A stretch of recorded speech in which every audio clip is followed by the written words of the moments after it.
Bonjour Duc, merci d'accepter donc de participer à ces rencontres avec des femmes et des hommes incalculables. Bonjour, Et je merci. voudrais savoir un petit peu qui tu es en fait, Duc, mais que tu nous dises un peu qui tu es sans forcément nous dire ce que tu fais. Eh bien, donc Duc, c'est d'origine vietnamienne. Je suis à moitié vietnamien, à moitié français. Je suis ingénieur de formation, entrepreneur. J'essaie de réaliser mes rêves. Et ce qui m'habite en ce moment, c'est de essayer de mettre au point des méthodes de production collective qui sont encore plus respectueuses des souverainetés individuelles, donc qui permettent aux gens d'être encore plus autonomes que ce qu'on fait actuellement au travers du modèle entreprise CDI. Voilà, c'est un peu Mais quel ce est qui ton me... OS en fait? Quel est ton OS? Mon OS, je l'appellerais people centric, c'est-à-dire que je vois pas les personnes morales, je vois des gens. Donc l'unité d'œuvre, l'unité de base, c'est l'humain, l'individu. Et entre ces individus, j'ai, je vois des flux sur 5 dimensions un petit peu parallèles, même s'il peut y avoir de l'hybridation. Des flux qu'on appelle marchands et qui ont été inventés par l'homme, les flux financiers, les flux matériels, et les flux que j'appelle non marchands, qui sont plus organiques, naturels, je dirais, que sont les échanges de confiance, connaissance et émotion. Voilà. Donc je vois le monde comme des êtres humains qui s'échangent ces 5 flux. Est-ce que tu peux nous redire ces 5 flux? Parce que moi j'en ai retenu que 3, que 4, pardon. Peux-tu me dire donc le flux marchand? Alors les flux marchands, on a inventé la monnaie et depuis on a des flux financiers. On a inventé la propriété privée et depuis on fait du troc, on échange des flux matériels. Après, les flux que j'appelle non marchands, on les a pas vraiment inventés. D'ailleurs, il y a même des animaux. Si le lion s'approche du troupeau de gazelles, il y a un chef du troupeau qui a la confiance de tout le monde, qui va communiquer cette connaissance de l'approche du lion. Ça va créer de la peur et ça va leur sauver la vie, hein, espérons. Donc ces trois flux-là, flux non marchands, qui sont plus, j'ai envie de dire naturels, ce sont, je les ai cités dans l'ordre, la confiance. On a confiance dans le chef du troupeau. La connaissance, on partage l'information qu'il y a un lion, la description du monde, et les émotions qui nous permettent de ensuite prendre des décisions. Est-ce que tu opposes ces flux marchands avec ces flux non marchands ou c'est quelque chose qui forme un tout? Alors je les juxtapose, je les oppose pas. Ce que j'ai observé, mon interprétation de ce qu'on appelle la révolution industrielle, le taylorisme, le fordisme, etc., c'est que quand Taylor s'est dit tiens, on va avoir une approche scientifique du travail, pour avoir ça, on a besoin de choses mesurables. Les flux non marchands sont pas mesurables, ils sont pas quantifiables, ils sont subjectifs et ils sont même impermanents. Je sais pas de quelle humeur je serai quand je me réveillerai demain matin. Or, l'économie, si on l'appelle la science de la rareté, qui est une des manières de définir l'économie, s'il n'y a pas de mesure, il n'y a pas de science. S'il y a de l'abondance, il n'y a pas de rareté.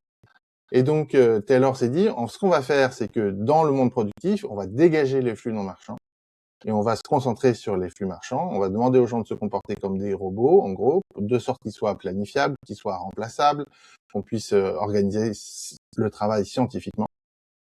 Et ça a créé cette dichotomie vie pro, vie perso, monde professionnel où on n'a que deux flux, monde personnel où on a les 5, puisqu'on reçoit un salaire, on développe aussi des amitiés, on apprend des choses, etc. Et, on a assis, j'ai envie de dire, la spirale consumériste et le développement industriel de nos 200 dernières années sur cette demande qui était faite à chacun de vivre cette séparation de soi ou séparation de ces 24 heures en deux mondes. Donc il y a quand même tu les juxtaposes, mais il y a quand même une séparation. Est-ce qu'on peut dire que cette séparation, est-ce qu'elle a augmenté?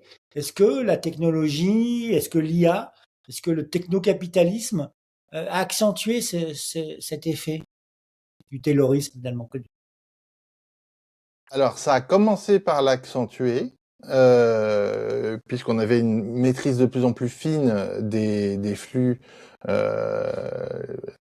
En fait, un flux d'informations, c'est une sorte de un container dans lequel je peux mettre ensuite un flux. C'est-à-dire que si je peux faire un virement financier, bien sûr, je peux envoyer un smiley pour partager une émotion, je peux mettre un like à quelqu'un pour lui partager de la confiance, de la réputation. Euh, et, et donc, on s'est amélioré dans la maîtrise des flux des 5 flux. Mais là, on atteint un niveau où finalement le mur de cloisonnement il tient plus. On commence à avoir des impacts dans notre vie quotidienne, de notre métier, parce que mon voisin il sait que je fabrique des cigarettes et donc mes enfants n'ont pas la même expérience de bac à sable, etc. De plus en plus, on arrive à savoir à la fois on fait ses mails professionnels le week-end et on fait son Facebook au bureau, etc. Donc on a au début, effectivement, mis les technologies au service de ce monde un peu bipolaire, vie pro, vie perso, deux flux d'un côté, cinq flux de l'autre.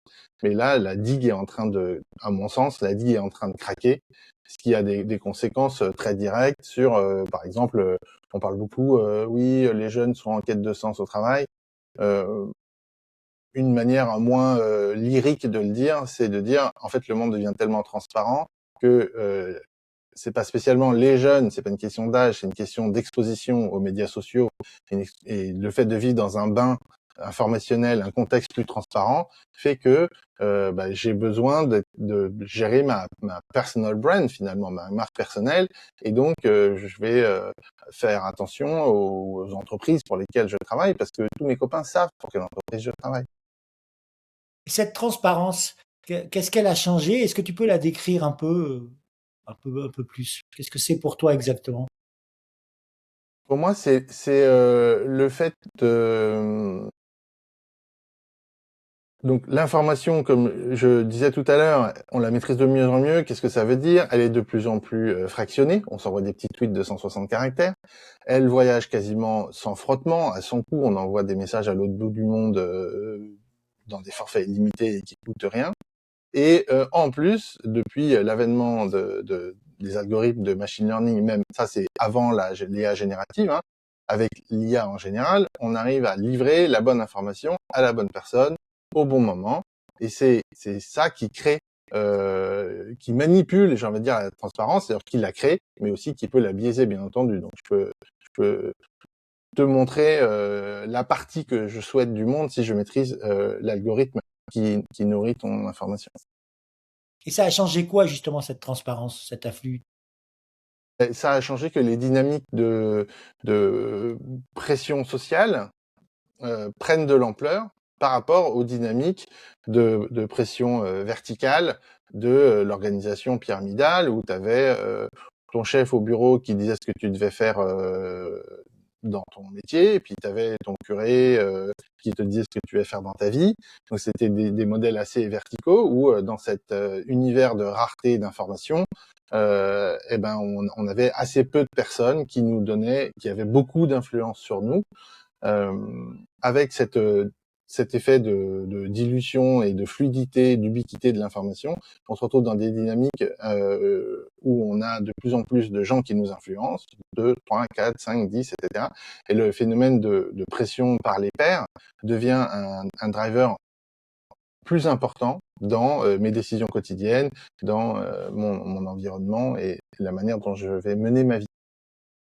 Et tu penses que c'est un bien, ça, ou au contraire qu'il faudrait développer d'une manière personnelle ce que j'appellerais la loi de l'intuition, c'est-à-dire de plus s'écouter soi et de moins écouter justement ces effets de la transparence dont tu parles? Alors, je pense que le sujet, c'est la conscience.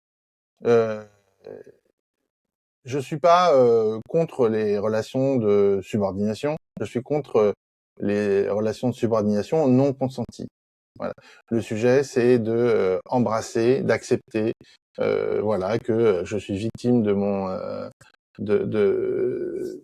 petit faible pour les glaces et le sucre, où je suis je suis un badaud et quand je me prenne dans la rue, j'ai besoin de savoir tout ce qui se passe, etc. Voilà, on a tous on est tous sujets à diverses sortes d'influences. Et pour moi, l'enjeu, c'est vraiment d'arriver à conscientiser ces intrants, ces flux qu'on reçoit, flux de connaissances, flux de confiance, etc.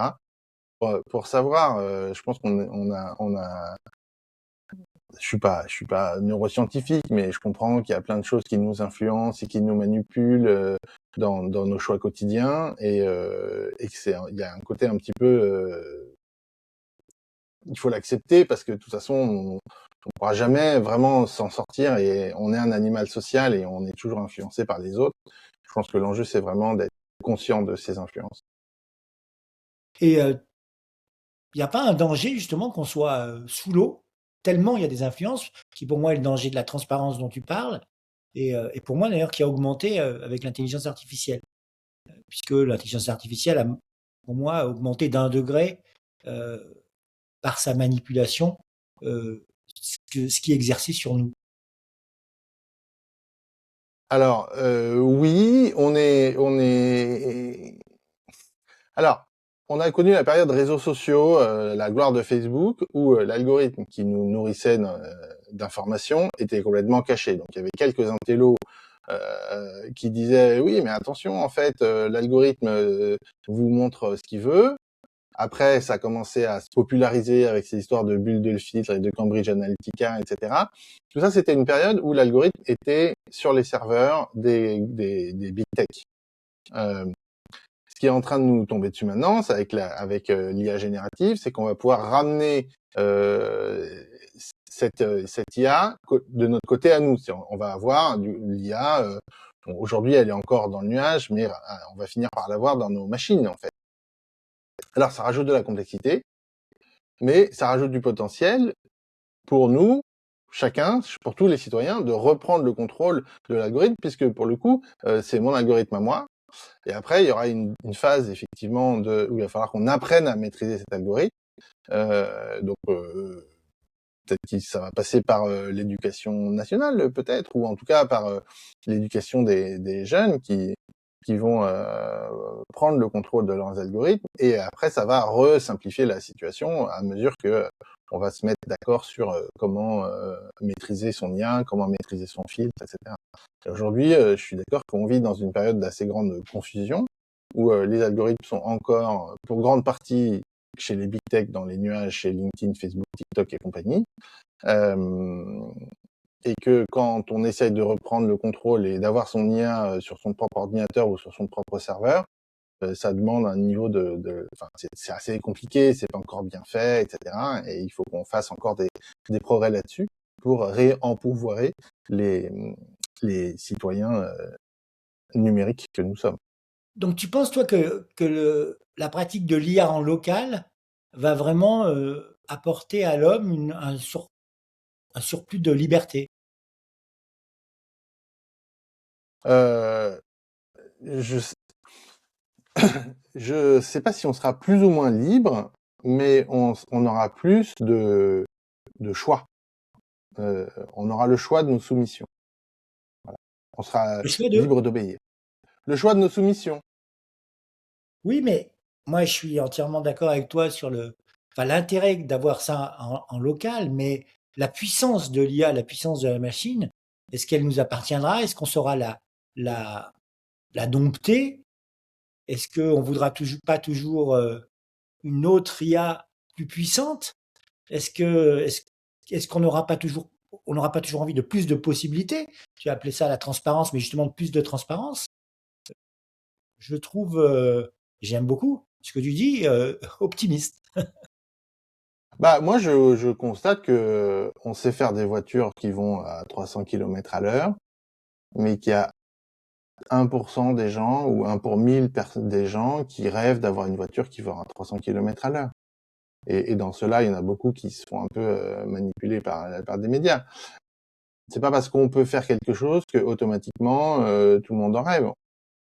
On a amélioré l'interface des voitures de ville pour qu'elles soient de plus en plus faciles à utiliser, de plus en plus pratiques, de sorte que nous, citoyens, quand on achète notre voiture, on est capable en autonomie le plus possible, de faire son plein, de faire un maximum d'entretien, de faire les pneus soi-même, etc.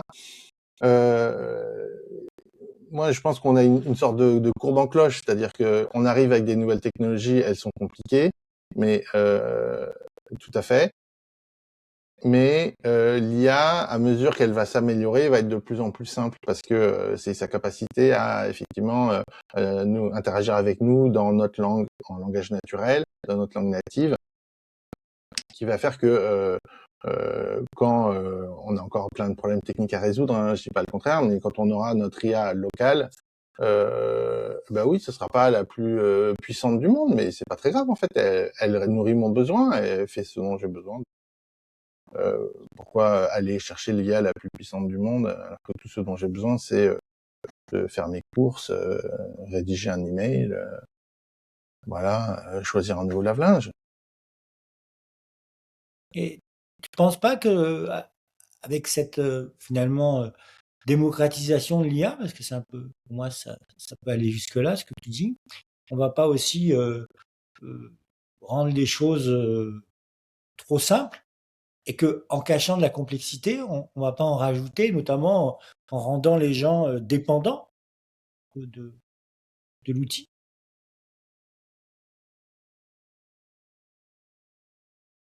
Bah, il y a quand même un travail. Hein. C'est simple cognitivement, c'est-à-dire que je lui parle en français à ma machine ou dans ma langue native. Néanmoins, il y a un travail de temps à passer avec la machine pour la connaître. Moi, j'ai pas la même expérience avec mon Gemini, mon ChatGPT ou mon Claude. La manière dont je lui parle n'est pas la même. Ce que j'attends d'elle et ce que je sais que je vais obtenir si je lui demande, voilà, est différent. Donc Tu veux dire par rapport aux trois IA? ce que je veux dire, c'est que euh, on passe il faut mettre des heures à parler à son assistant pour bien le connaître, bien le comprendre et avoir une relation de confiance qui va faire que après je vais pouvoir lui dire écoute, va coopérer avec l'IA de Jean-Yves, on va prendre rendez-vous pour se voir, pour parler de tel projet et que mon IA sache ce qu'elle peut dire et ce qu'elle ne peut pas dire à ton IA, Jean-Yves, parce qu'elle a une perception de mon niveau d'intimité, c'est-à-dire ce que je suis prêt à raconter, est-ce que j'ai envie que tu saches toute ma vie, où j'étais avant, où j'étais après, et, et par rapport évidemment à une estimation de notre relation. Donc, on va avoir un petit nombre d'agents avec lesquels on va développer une relation de confiance assez forte, et c'est sur ces agents-là qu'on va s'appuyer pour gérer ensuite nos interactions avec les agents des autres, j'ai envie de dire. Mais ces 3 ou 4, où il y a peut-être des extravertis qui en auront 10, agents en lesquels j'ai grandement confiance, j'ai pleinement confiance, ça va pas se faire parce que j'ai lu dans un catalogue que c'était une bonne IA et je l'allume et automatiquement j'ai confiance. Ça va se faire parce que je lui ai parlé pendant des heures, j'ai écouté sa manière de me répondre et je me suis construit un modèle mental, une image mentale de qui est cette machine, comment elle réagit, qu'est-ce que je peux attendre d'elle et jusqu'où est-ce que je peux lui faire confiance. Ça va prendre du temps. Ça va prendre du temps pour tout le monde, hein. Tout le temps. Et ça recommence à zéro pour tout le monde. Mais c'est même assez compliqué ce que tu décris là. Et pour moi, ce que je trouvais assez, assez drôle, c'est que on a besoin des trois flux non marchands dont tu parlais au début pour ça. Ouais, tout à fait. Parce qu'il y a besoin de confiance, il y a besoin de connaissance, et il y a besoin d'émotions, en tout cas de savoir jusqu'où je vais les émotions avec la machine. Dans, dans tout ce qu'on décrit là, moi je trouve que je suis d'accord avec toi, je trouve juste que c'est très compliqué, que ça va être, et que c'est pas simple, parce que ça arrive pour beaucoup de gens. Et quand je dis beaucoup de gens, ça veut dire la totalité des gens. Et que donc il va falloir que vraiment ceux qui apprennent plus vite apprennent aux autres. Ça va pour moi être primordial dans cette description de finalement de l'utilisation d'IA locale que tu décris. Mais dans le temps, pour arriver à ça, j'ai peur que il y ait plein de petites IA trop simples qui en fait augmentent cette transparence dont tu parlais et qui crée finalement un brouillard où les gens sont complètement neuneux, deviennent neuneux parce qu'ils répondent trop à l'IA. Et dans cette sursollicitation-là que moi je vois venir, et c'est vraiment une question que je voudrais te poser, toi, dans ta, aussi bien dans ce que tu décris là, dans ta pensée, mais que dans ta vie personnelle, quelle est la place que tu donnes à l'arrêt, au silence, à retrouver justement de la friction, là où la machine veut sans arrêt en enlever? Euh, le, les machines, en fait, je sais pas si tu te souviens, il y a 30 ans, au début d'Internet, il y avait eu ce mot qui s'était propagé qui s'appelait la netiquette. De qu'est-ce qui est convenable et pas convenable de faire sur Internet. Et quand les gens m'écrivent en majuscule, j'ai mal à la tête tellement j'ai l'impression qu'on me crie dessus. Euh, le truc de la netiquette, c'est que donc c'est des modèles mentaux. Dans le monde d'Internet, on appelle ça des mèmes. On peut appeler ça des modèles mentaux, c'est-à-dire des codes ou des codes de conduite, de politesse qui vont être adoptés par la population, qui vont être considérés comme voilà bienséants pour tout le monde. Et ça, je suis pas sûr que c'est juste les premiers qui vont les imposer. C'est vrai que les premiers ont une influence majeure parce qu'ils donnent la première impulsion, mais au moment où ça va être saisi par le grand public, le grand public n'a pas le même profil psychologique que les premiers early adopters, et du coup, je suis pas certain que on va pouvoir, juste parce qu'on a adopté l'IA avant, imposer nos modèles mentaux au reste du monde et leur dire non, mais en fait c'est comme ça qu'on doit discuter, c'est comme ça qu'on doit parler à nos IA, et donc cher gouvernement, merci de passer la loi qu'on vous demande de passer, nous les early adopters, parce qu'on sait comment tous les autres doivent manipuler les IA. Parce qu'il y a quand même une dose un peu d'arbitraire dans tout ça, qui un peu en mode prophétie auto-réalisatrice, c'est-à-dire une dose d'arbitraire qui ne marche que parce qu'on a tous adopté le même code, pas parce que c'est mieux. Tu vois, il faut dire, est-ce qu'il faut dire s'il te plaît à son IA ou pas, j'en sais rien moi, mais il faut juste qu'on se mette tous d'accord. Voilà. Donc oui, on a un rôle si on est un peu early adopter, de vulgariser, de populariser, d'en parler, de peut-être briser des mythes, etc. Mais je suis pas sûr que on puisse faire fi de la position de tout le monde, et qu'il va falloir qu'on accepte à un moment que les gens en reviennent en disant ouais, mais en fait on va pas faire comme ça, quoi. Ce qui est un problème pour il y a un nouveau quand un nouveau réseau social se lance, les mastodons, les Republic, etc. Ils sont toujours embarqués par des early adopters. On veut faire une démocratie, puisque c'est par opposition aux big tech et aux grosses plateformes. On veut faire une démocratie, sauf que cette démocratie, elle est gérée au début par les early adopters, puisque par définition c'est eux qui sont là. Et du coup, ils vont pas forcément faire des codes qui vont plaire à tout le monde, et ça bloque la croissance de la plateforme, quoi, l'adoption générale. Mais Est-ce que toi, j'ai répondu? ouais, tu as répondu bien à la première partie de ma question. La deuxième partie, c'est dans cette sursollicitation, et je la repose, dans cette sursollicitation, quelle place tu donnes dans ta vie, toi, justement, à l'ennui, à l'arrêt, au silence? Est-ce que c'est des choses qui sont, est-ce que c'est important justement d'être frictionless dans un monde où, enfin, de rajouter, pardon, de la friction dans un monde qui est très frictionless, justement? Euh, alors, deux sujets. Sur mon cas personnel, c'est vrai que j'ai une tendance à avoir le cerveau qui tourne tout le temps. Je m'arrête quand je vois quand je vois l'infini. En haut d'une montagne, quand je vois la mer, ou quand je vois, en fait, c'est juste les grands espaces qui me débranchent, en gros, de manière naturelle, voilà. Et sinon, oui, on rajoute quand c'est en groupe. Donc évidemment, si des gens me proposent des méditations, etc., je vais peut-être suivre, je vais accompagner avec grand plaisir, et on développe des pratiques comme ça où ou bon, raconter comme ça, c'est un petit peu bizarre, mais ouais, j'étais avec des amis, on discute, on rigole, on trinque, etc. Et à un moment, quelqu'un qui a un bon mot et quelqu'un d'autre dit, nous en France, ce qu'on va faire, c'est peut-être on va trinquer. Ah oui, ça c'est très drôle, etc. Et eux, ils disaient, let's take a breath, prenons une respiration. Ah, ce que tu as dit, c'est génial, respirons. Et tout le monde se tait. Et pendant 30 secondes, on fait infuser la sage parole. C'était peut-être un truc drôle ou un truc, etc. Mais voilà, quelqu'un a dit ça. Je vous propose de laisser infuser cette dernière phrase en nous. Et tout le monde se tait pendant 30 secondes et on laisse infuser le truc.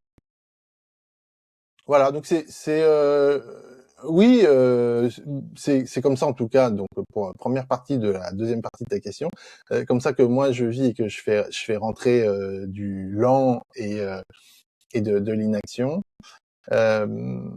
Après, les frictions. Enfin, moi je pense que tout ce monde frictionless, cette facilité.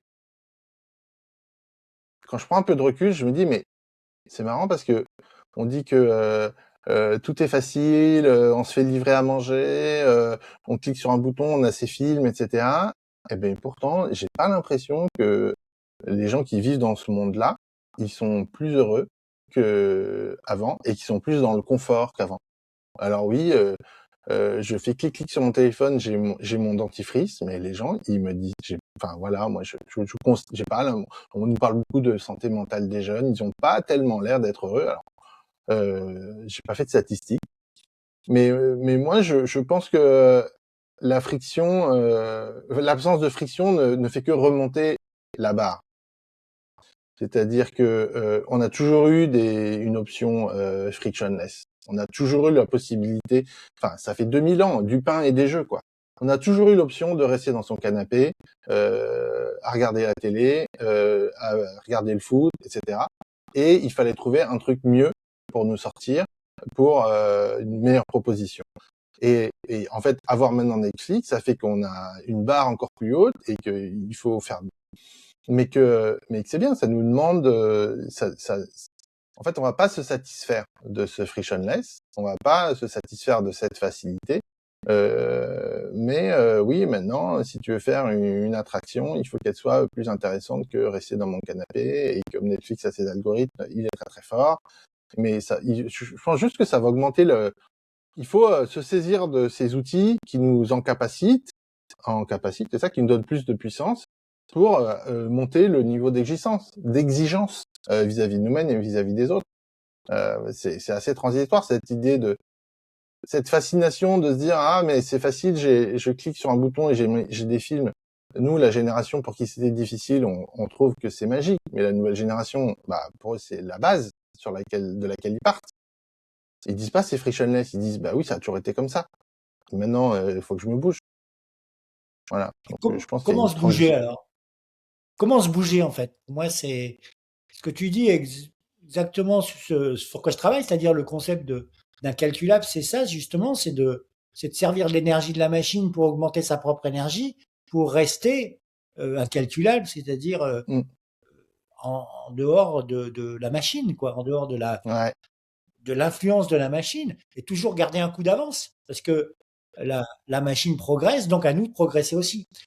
Qu'est-ce que tu proposes, toi? Tu parlais au tout début, quand tu t'es présenté, de ce qui t'animait en ce moment. Est-ce que c'est ces choses qui font que tu proposes des choses à des gens qui sont, et à toi et à tes proches, qui sont, on va dire, plus intéressants que Netflix, pour reprendre ce que tu dis? Mmh.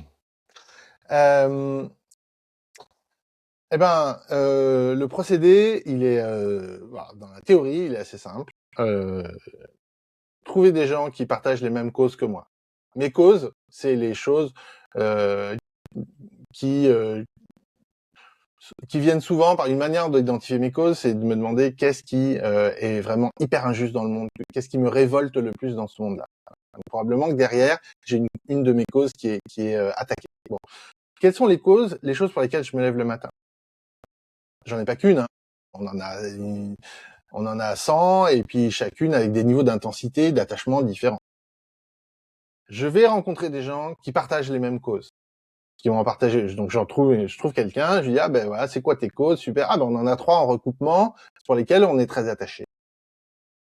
Sur ces 3 causes-là, ensuite on va discuter de comment on peut faire pour les soutenir, les défendre, les faire progresser.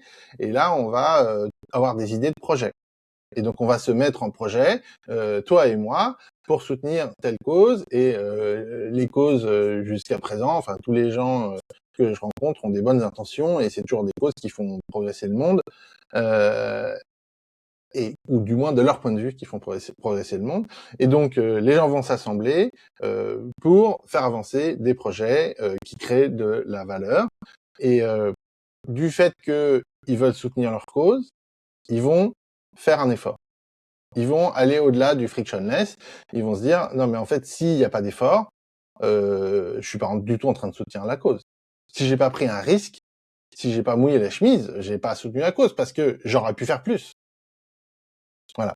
Donc, créer des environnements où des gens qui ont les causes communes se rencontrent et démarrent des projets ensemble, c'est ce que j'expérimente, ce que j'essaye de faire à travers des lieux physiques comme un tiers-lieu là auquel je contribue à Paris, ou à travers un espace numérique, une plateforme numérique où des porteurs de projets peuvent tenir leur journal de bord. Une des conditions importantes pour que ce processus fonctionne, c'est que j'ai moi-même la capacité à une des causes importantes, une des conditions pour que le processus puisse se dérouler, c'est que je me sente suffisamment en sécurité pour exposer mes causes. Voilà. Puisque mes causes me définissent, les causes elles sont importantes pour moi. Si quelqu'un s'en moque, je vais être blessé. Et donc, je vais pas les révéler si je me sens pas dans un environnement sécurisé, sécurisant, etc. Donc, créer un safe space, c'est crucial pour générer des synergies qui soient saines. L'aide non sollicitée, on peut appeler ça colonialisme, patriarcat, paternalisme. L'aide non sollicitée, en fait, c'est pas l'idéal. En particulier parce que comme j'ai rien demandé, je vais pas avoir de gratitude. Comme j'ai pas avoir de gratitude, il y aura pas de retour d'ascenseur. Toi, tu m'as aidé, tu trouves que je suis ingrat. Bref, ça marche moins bien que si moi j'ai dit ah oui, effectivement, j'ai besoin de ça, j'ai promis ça, mais je sais pas le faire. J'ai besoin d'aide pour le livrer. Et là, ensemble, on va travailler à livrer quelque chose. Voilà. Donc il y a un enjeu important de créer ce safe space où on peut exprimer ses émotions. Hein. Donc c'est 3 flux non marchands. N'oublions pas que depuis ce système tayloriste dont on parlait au début, être professionnel, c'est cacher ses émotions.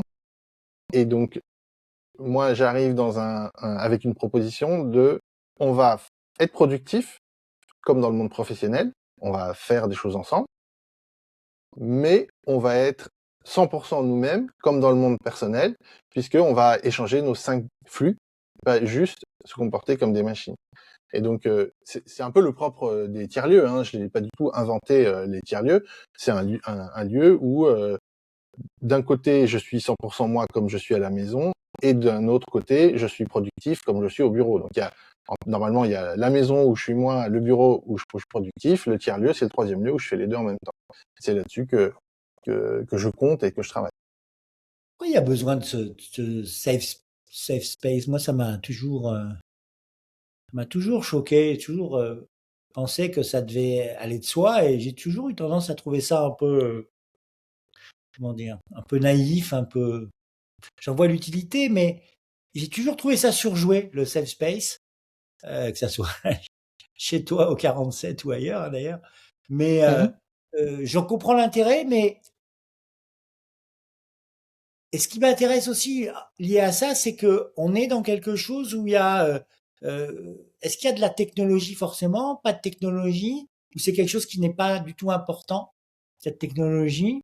Est-ce que justement le safe space, c'est pas quelque chose du cœur finalement, et qui devrait être évident?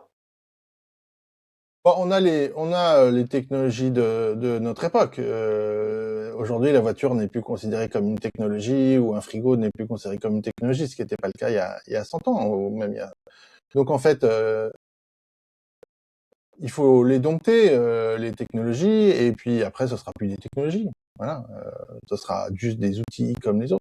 Une fois que tout le monde les maîtrisera et que ça se sera banalisé. Pour moi, il y a pas de sujet à technologie. Après, il faut les maîtriser, puis quand on les maîtrise, bien entendu, bah, ça a un impact sur la sécurité de l'espace, sur le safe space. Voilà, comment je me sens. Évidemment, avant, les micros n'existaient pas, donc la question se posait pas de comment je me sens si on m'enregistre. Aujourd'hui, permission, peut-être que demain on ne demandera plus la permission, mais entre le moment où on en demande maintenant et le moment où on la demandera plus, ce seront créés des sortes de codes sociaux qui font que je sais parfaitement ce que tu vas faire avec cet enregistrement à l'avance. Peut-être qu'il y aura des petites lumières sur les micros qui nous indiqueront ça, j'en sais rien. Mais oui, ça, pour moi, le sujet safe space, le sujet être capable de dire ce dont j'ai besoin et pas particulièrement lié à la technologie. C'est un sujet dont on aura toujours besoin. Et les techniques, à mesure qu'elles avancent, il faut qu'on les intègre. C'est pas lié à ça, d'accord. Et dans ces projets que finalement, tu crées des espaces pour favoriser l'éclosion de projets, c'est des projets qui sont assez divers, du coup, par rapport à tes causes, qui sont. Comment tu les choisis, comment tu les choisis pas? Alors moi, c'est un peu méta. Moi, mon sujet, c'est que les gens s'alignent avec leur cause et mènent des projets qui servent leur cause. Donc je choisis pas les causes. Euh, Bah, tu disais que c'était quand même des je, causes partagées. je cherche à faire se rencontrer ensemble des gens qui partagent des causes pour qu'ils se mettent à produire ensemble et déployer des modes de production collectifs qui sont plus respectueux des souverainetés individuelles que la corporation et le CDI, qui sont déjà mieux que les colonies, qui sont déjà mieux que le servage, qui est déjà mieux que l'esclavage. Moi, je trouve qu'au fil des siècles, les modes de production collective, comment faire quelque chose qui est plus grand que moi, ont évolué dans le bon sens. Voilà. Simplement, je me dis, je suis tellement progressiste que je me dis, c'est super, tout ça a évolué dans le bon sens, mais pourquoi est-ce que ça ne continuerait pas d'évoluer? Moi, je pense que dans 100 ans, nos arrière-petits-enfants, ils vont lire les livres d'histoire, ils vont voir que au XXe siècle, on signait un bout de papier à 23 ans, et 15 ans plus tard, on se retrouvait à passer un tiers de sa vie éveillé à obéir à un gars qu'on n'avait pas choisi en vertu du papier qu'on avait signé il y a 15 ans. Ils vont se demander comme on était luné. Ils vont se dire c'était quand même vraiment bizarre à l'époque. Mais je ne sais pas comment mon arrière-petit-fils va travailler et produire. Moi, j'ai la conviction qu'on aura toujours, dans 100 ans, besoin de faire des choses plus grandes que nous, parce que, voilà, j'ai la conviction que l'homme est un animal social et que, après tout, c'est quand même comme ça qu'on a réussi à battre les lions et les tigres et tout ça. Mais le mode de production collectif, je me pose des questions et je bidouille dans des bacs à sable pour essayer d'expérimenter, parce qu'on peut pas copier les Martiens ou les Vénusiens pour voir comment ils ont fait, quoi. Et tu as des enfants, je sais. Qu'est-ce que tu leur transmets de ça et comment tu leur transmets? Euh, ben, j'ai 3 enfants, effectivement. Les deux piliers que je les invite à protéger le plus possible, et, euh, et c'est un peu en réaction aussi hein, au système éducatif et à notre société, c'est la curiosité et l'estime de soi. Voilà, donc je fais très attention à ce que mes enfants restent curieux et aient toujours une bonne estime d'eux-mêmes. Et je pense que c'est avec ça qu'ils vont pouvoir traverser les changements dont malheureusement pour lesquels j'ai pas de boule de cristal. Euh, Pourquoi ces 2 mais je me piliers? Bah, la curiosité parce qu'on a pas fini d'apprendre. La seule chose qu'on sait, c'est qu'on sait pas, comme on dit, et on a un phénomène aujourd'hui, enfin quels sont les métiers de demain, quelle va être la production de valeur de demain, etc. Donc je pense que apprendre à apprendre aujourd'hui c'est plus important qu'apprendre soi-même. Et en plus, je vois que mes enfants n'apprennent pas comme moi j'apprenais, mais qui développent des compétences nouvelles. Je prends un exemple hyper basique, mais mon fils a 8 ans, un de mes fils a 8 ans, regarde des tutoriels pour faire des origamis. Et puis c'est sur YouTube, hein, et il a raté une étape et je constate qu'il est capable, il sait combien de fois il faut taper sur l'écran pour revenir pile au moment dont il a besoin. Pour revoir l'étape, il sait exactement combien de secondes en arrière de revenir pour voir c'est une étape. Moi, c'est un truc, je ne sais pas faire, c'est horrible. Ça me m'horripile, je reviens trop en arrière, je ne sais pas. Voilà. Et lui, il a développé une sorte d'instinct. Enfin, c'est à force de pratique, hein, évidemment, il n'y a pas de miracle. Mais voilà, il a acquis une compétence. Pour moi, c'était juste, j'avais pas conscientisé, je m'étais pas rendu compte que c'était une compétence. Je suis très mauvais à ça. Je me rends compte que ça s'apprend, et je me dis que en fait, ouais, en fait, ça c'est vachement utile pour sa vie à lui, d'être capable de faire tap tap tap et rewind exactement au même point sur la vidéo, parce que moi ça m'énerve, du coup j'apprends plus bien, je suis déconcentré, etc. Machin. Voilà. Donc voilà, apprendre à apprendre, la curiosité, et puis l'estime de soi, bien entendu. C'est c'est ce qui va me permettre, c'est ce qui va leur permettre d'être voilà dans. Il y a plusieurs volets dans l'estime de soi évidemment, hein, mais bon, le le growth mindset comme on dit, l'esprit de croissance, c'est-à-dire se dire que euh, par rapport au l'esprit de fixe, le fixed mindset, c'est ben voilà, je suis né avec toutes ces compétences, tous ces talents, puis ça bougera plus. Puis maintenant, il faut que je fasse avec. Quoi. Et l'estime de soi permet de se mettre dans ce growth mindset de, ok, bon là, ça c'est ce que je sais, et maintenant, faut que je choisisse ce que j'ai envie de savoir après, et puis je vais aller acquérir ces compétences-là. Est-ce que tu as, dans ce gros mindset, justement, est-ce qu'il y a une notion, et est-ce que tu l'as, et qu'est-ce que tu penses de cette notion d'optimisation, quoi, qui est aussi pas mal apportée par l'IA, mais quelle est l'importance de l'optimisation pour toi dans ta vie, dans ce que tu fais?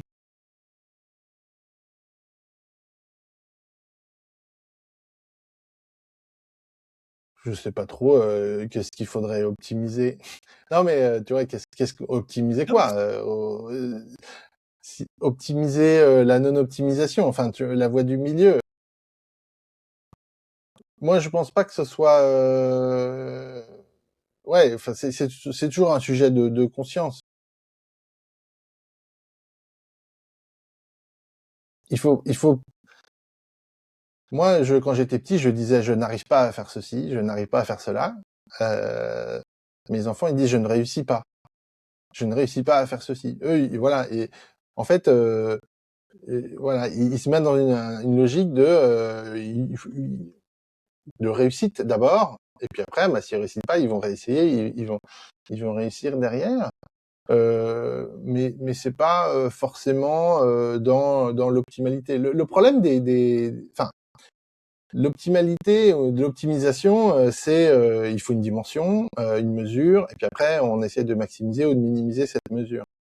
Quand on est dans les flux non marchands, il n'y a pas de mesure. Autrement dit, la mesure, c'est moi qui subjectivement décide si je suis satisfait ou pas. Et du coup, l'optimisation, elle est autodéterminée. Donc, la question se pose pas vraiment. Est-ce que est-ce que la vie, est-ce que la température est bonne? Bah, si elle me convient, elle est bonne, et elle est optimisée. Enfin, en fait, le truc des flux non marchands, c'est que comme c'est subjectif, mon deal, mon contrat, est-ce que j'ai vendu au bon prix, hein? Le bon prix, c'est le prix qui me satisfait moi. Donc j'ai optimisé le prix dès lors que moi je suis satisfait. Je suis pas dans une doctrine de il faut que je maximise ma marge, faut que je sois plus riche que mon voisin. Donc la décision optimisation, c'est ce qui maximise ma marge. Et là il y a un critère objectif, mais c'est un critère qui sort de moi et voilà. Moi j'invite plutôt les gens à regarder à l'intérieur, et du coup dans les flux non marchands on est subjectif et on décide soi-même si c'est optimal ou pas. Donc, Oui, mais sur des problématiques de confiance, sur des problématiques encore plus de connaissance, il y a des degrés d'optimisation là. Sur le troisième flux marchand des émotions, moins, mais peut-être, mais Bah oui, j'optimise, mais j'optimise subjectivement. Par exemple, j'ai 100 euros que je dois prêter. J'ai 3 personnes qui me demandent de l'argent, de leur prêter de l'argent. J'ai 100 euros à leur prêter et je vais décider combien je prête à qui. Donc, prêter de l'argent, c'est un sujet de confiance. À qui je fais confiance pour me les rendre. Voilà. Et donc, je vais optimiser, ça veut dire, bon, ben, t'as un très gros risque, je pense que tu vas pas me rembourser, mais t'es mon meilleur pote et en fait, ça me dérange pas de te donner de l'argent, je vais te donner 50 sur mes 100, etc., etc. Donc, je vais arbitrer. C'est plutôt arbitrer qu'optimiser, en fait.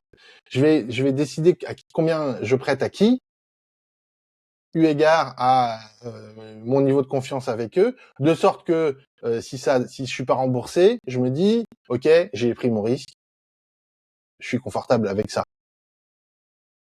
Tu vois? Donc ouais, c'est optimiser dans les flux non marchands, c'est plutôt arbitrer, en fait. Et c'est moi qui vais dire si je suis content ou pas. Je peux même changer d'avis. C'est-à-dire, je peux pas me dire, tiens, toi, je vais te prêter 50, et puis après, il me les rend pas. Et là, je vais me dire, oh là là, mais j'étais trop bête. Ou alors, je peux rétrospectivement me dire, non, mais finalement, c'est vrai que je pensais qu'il me les rendrait, mais j'arrive à vivre avec, etc. Et on peut se réécrire l'histoire soi-même. C'est assez plastique, hein, finalement. quand on a pris rendez-vous, par rapport au titre de mon podcast Rencontre avec des femmes et des hommes remarquables, tu m'as dit est-ce que, euh, est-ce que Duc est incalculable? Donc je te pose la question, es-tu incalculable?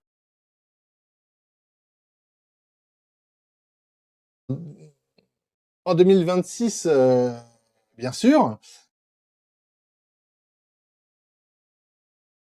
Enfin, en 2026, c'est sûr on n'a pas les moyens de calculer, de faire une simulation parfaite de quelqu'un. Après, dans 10 ans, enfin, je sais pas si on arrivera à faire des répliques. Enfin voilà, c'est le test de Turing avance, comment dire, de deuxième génération, quoi. Test de Turing, c'est savoir si c'est un humain ou une machine, et là, test de Turing avancé, c'est savoir si c'est Duc ou si c'est pas Duc. Peut-être que des machines passeront ce deuxième test dans 10 ans. Et après, savoir si du coup on peut dire que la machine m'a calculé, bon, je laisserai ça à des philosophes. Et pour terminer, la question que je pose à tout le monde, est-ce que tu as d'autres femmes ou hommes incalculables à me conseiller pour un prochain interview? J'en ai plein. J'en ai plein. Albert Moukébert, par exemple, est quelqu'un que j'écoute toujours avec énormément de passion, que ce soit quand il est drôle, ou que ce soit quand il est sérieux, ou que ce soit quand il est pédagogue. Je suis toujours, je bois toujours ses paroles, et donc j'espère qu'il acceptera. Écoute, j'ai essayé de le joindre pour un autre projet, il m'a dit pas avant septembre, mais Ah, écoute, merci beaucoup, Duc, pour ton temps et puis à bientôt. merci à toi. Et À bon, bientôt. à bientôt, merci.